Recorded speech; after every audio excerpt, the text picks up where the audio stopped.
Hello, everyone. How are you? I hope you are doing well.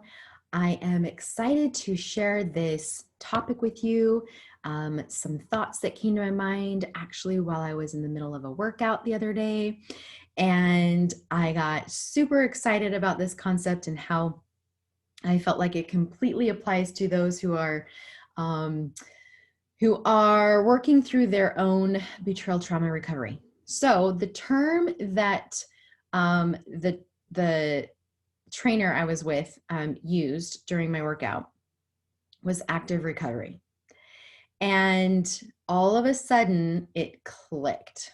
Now I've been doing these for years, but for some reason, all of a sudden I saw this complete correlation between this active recovery that happens in the world of with athletes and those who have rigorous workout routine. They all take active recoveries. So um, I myself have learned to appreciate active recoveries in my own fitness workouts, whether it's active recovery in between my high intensity workout or on the days that I'm lifting heavy weights. I have learned to love these recoveries. And so I got to thinking about the meaning of this term. And literally, while I was in pigeon pose, it hit me.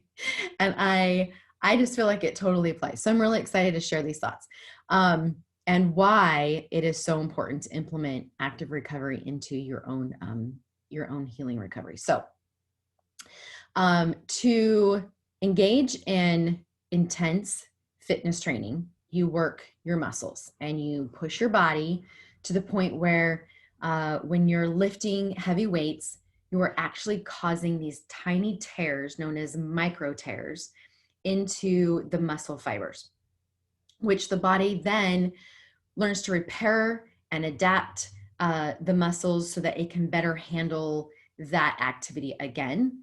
Um, the same activity that caused the damage, it just learns how to build and repair so that it can go through that muscle trauma all over again. So the fitness trainer during my workouts, he offers active recovery moves after I have just performed a high intensity exercise that pushes my body to the max.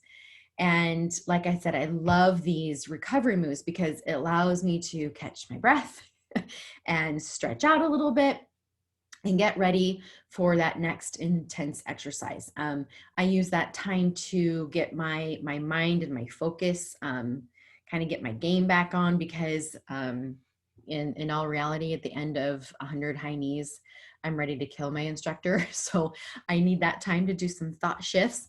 So I'm ready to go again. But I got to thinking how this really is so relatable to women who are in the middle of their recovery from betrayal trauma and even from post-divorce. I remember when I first found out my ex was looking at pornography, and unfortunately back then we had at least zero information that was being offered and available regarding this topic back then. And really the common remedy was to just have those who are struggling with pornography to pray harder and read more scriptures, go to church more, those kinds, think of Christ more, sing a hymn. It was those kinds of things that were offered to help. Now we know and have evidence supporting that you cannot pray your way out of something you behaved your way into. It takes a combination of that spiritual healing as well as rewiring the brain and learning how to manage all of these negative emotions. But I didn't know that. And so I just read as much as I could read of the good word of God and really try to help make sense of everything, help make sense of what I was feeling, trying to get rid of the pain. I became so entrenched in reading and searching and listening to, to talks from leaders. It became exhausting. I see women doing this today. And today we have books and we have podcasts and we have specialized therapists who are all trained to help us. After my divorce, I've mentioned before that I was given my first book on this topic of pornography by my church bishop. and it was called Sitting in a Rowboat, Throwing Marbles at a Battleship. If you have not heard of that book, it's a good one. It's written by a former addict. And I remember reading this section of the book where it's a letter to his wife, or a letter to wives. And I just bawled through the whole thing, because not only did it finally give words to what I was experiencing and going through, and watching, uh, behaviors that my ex was going through, but which at the time he wasn't technically my ex-husband yet, but we were still kind of trying to work it out. But anyways, and then reading that letter to that he writes in there to wives, I lost it, because I realized at that moment how far off from how he suggests women to be treated that I was being treated at that time. So it sent light bulbs flashing, and everything just started clicking for me. And that was kind of the beginning of my dive into research of this topic and figuring out, what this is really about. There's some amazing books out there. But anyways, what I see happening as I work with women in group, and individually, is that they're trying so hard to make sense of what's been going on, to figure it all out, to help their husbands and help them get back on track, and to help themselves heal. And they just become completely exhausted in this process. And so, like our muscles, when we lift heavy weights and create those little micro tears, women with all the heavy learning and knowledge consumption and work on the relationship get these emotional micro tears. And they go from, I got this, I can do this, to I can't do this anymore, I don't want to do this anymore. And those ups and downs are completely normal. But what I'd like to offer you today, for those of you who are in the middle of this, I would love for you to consider if you are needing an active recovery phase in your healing journey. When I am on a heavy lifting day, I am pushing myself to the max in weight. My trainer is continually offering me more weight, or pushing me to do one more rep. And I do this because I think that it's going to help me. I'm going to get stronger. I'm going to feel better. And if I do this, then I also think that some of my unwanted problems are going to go away.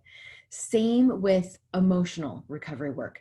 We dive hard into books and spend countless hours listening to podcasts and talks and webinars and groups and therapy, couples therapy, and praying and scriptures and talks. And we are pushing ourselves to the max, trying to learn all that we can so that we can feel better, we can feel stronger, and all of these unwanted problems might then go away, right?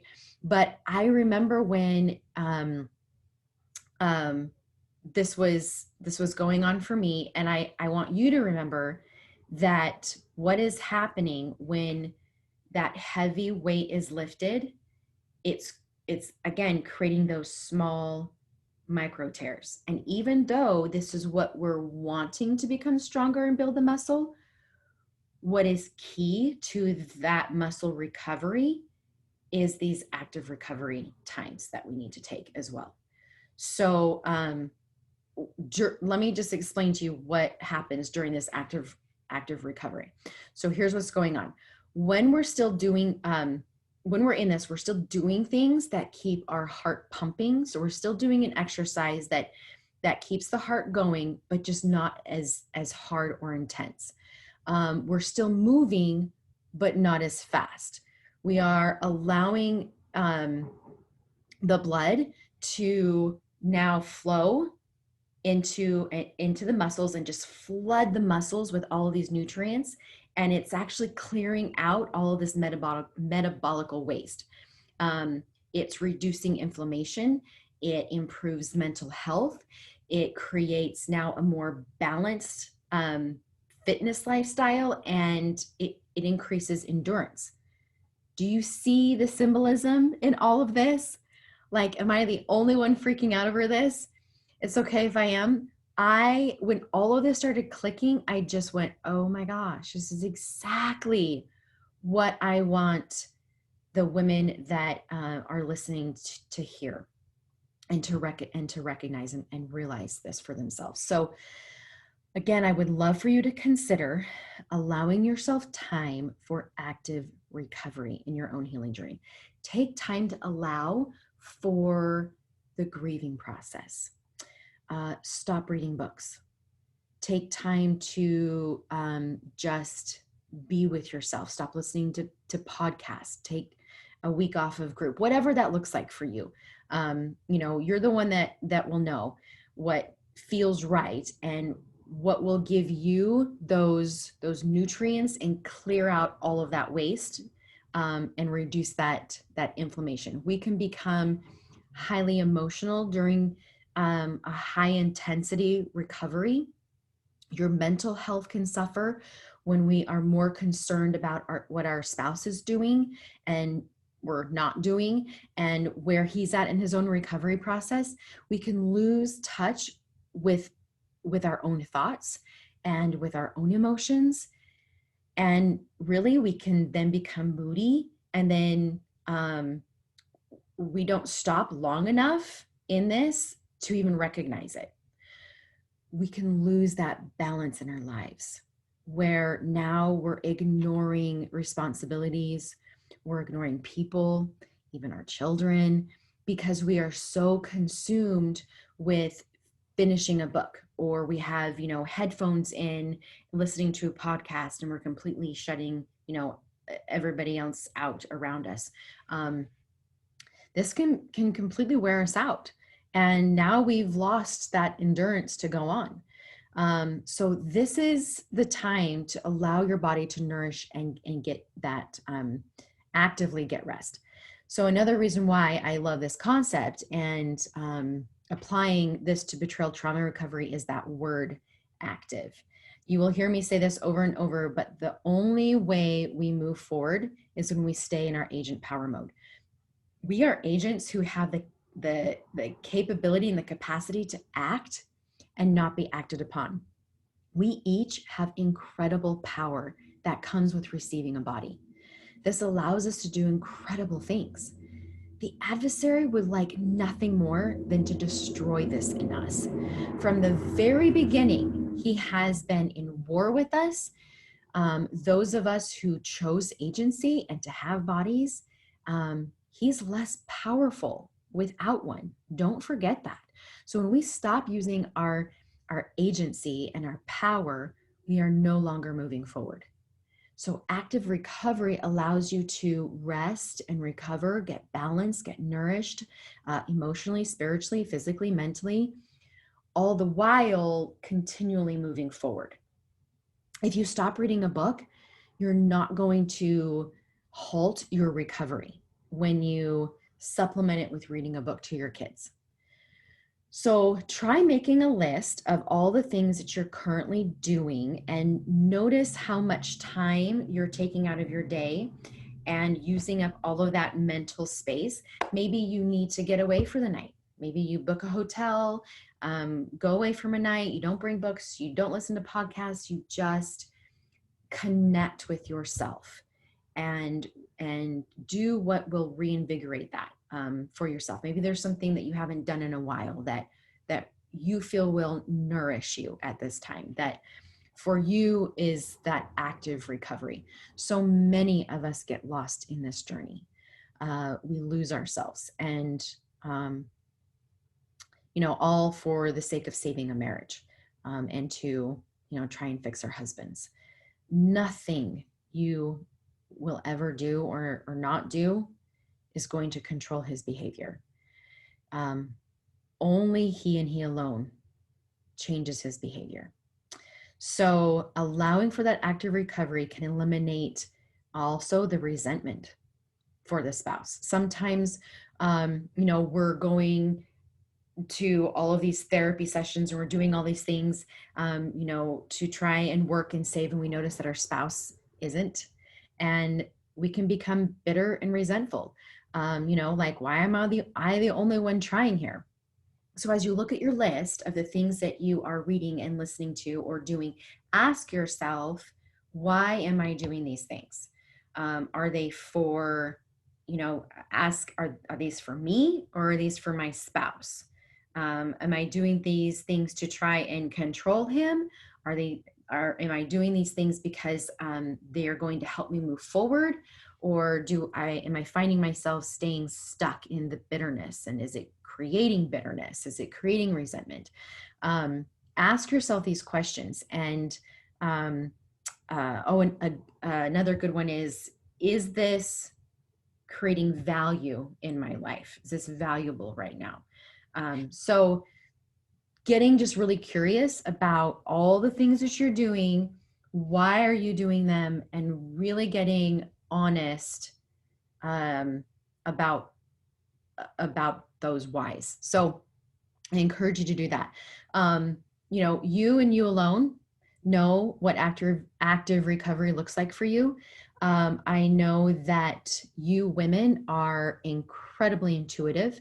I know that you may feel that you have lost that intuition, but you haven't.